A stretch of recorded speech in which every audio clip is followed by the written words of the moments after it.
নমস্কার বন্ধুরা, আমি একটা নতুন রেসিপি নিয়ে চলে আসলাম। যে দেখতে পাচ্ছেন ডুমো ডুমো করে আলু আর লাউ কেটে রেখে দিয়েছি, পেঁয়াজ, টমেটো, আর এইটা হচ্ছে খাসির চর্বি।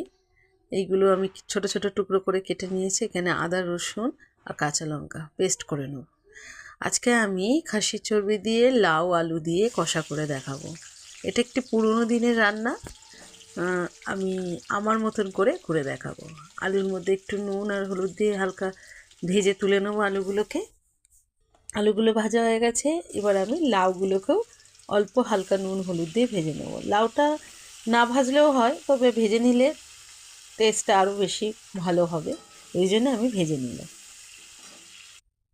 লাউ আর আলুটা দেখেন ভেজে তুলে রেখে দিয়েছি। এবার এই তেলের মধ্যে আমি গোটা গরম মশলা, একটা শুকনো লঙ্কা, একটা তেজপাতা আমি দিয়ে দিলাম ফোড়নে। এবার আমি কুচনো পেঁয়াজের মধ্যে দিয়ে দেবো।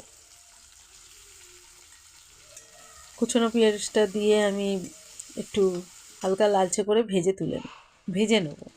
যে ভাজা হয়ে গেছে দেখেন। এবার আমি একটা বড় সাইজের টমেটো কুচি দিয়ে দিলাম, আর আদা রসুন কাঁচা লঙ্কা পেস্টটা আমি এর মধ্যে দিয়ে দিলাম।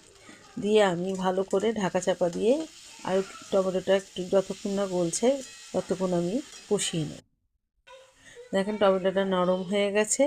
এবার আমি গুঁড়ো মশলাগুলো দিয়ে দেবো। এই যে পরিমাণ মতো হলুদ গুঁড়ো দিলাম, স্বাদ মতো নুন দিলাম, আর কাশ্মীরি লঙ্কার গুঁড়ো দিলাম, যেহেতু কাঁচা লঙ্কা আমি পেস্ট করে দিয়েছি ঝালের জন্য। এবারে মশলাটা আমি খানিকক্ষণ কষিয়ে নিলাম। কষানো হয়ে গেছে দেখেন। এবারে আমি খাসির চর্বিগুলোকে ছোট ছোট টুকরো করে কেটে রেখেছিলাম, সেটা আমি এর মধ্যে দিয়ে দিলাম।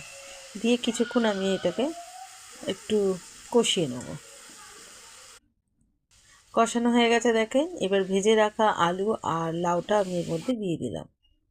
দিয়ে কিছুক্ষণ আমি নাড়াচাড়া করে একটুখানি ভাজা ভাজা করে নিলাম। কড়া হয়ে গেছে দেখেন। এবারে আমি পরিমাণ মতো এর মধ্যে জল দিয়ে দেবো।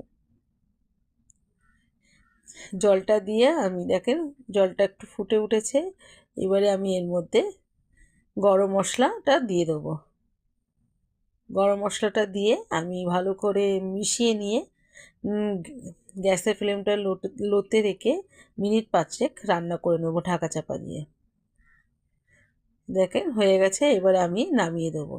এইভাবে লাউ আলু দিয়ে চর্বি দিয়ে একবার বাড়িতে রান্না করে দেখবেন, এত ভালো লাগে। রুটির সাথেও ভালো লাগে, আবার ভাতের সাথেও ভালো লাগবে। একবার অবশ্যই বাড়িতে ট্রাই করে দেখবেন। এটি একটি পুরনো দিনের রান্না। আমার মা ঠাকুমারা করতেন, খেতে খুবই ভালো। ভালো লাগলে একটি লাইক কমেন্ট শেয়ার করবেন। ধন্যবাদ।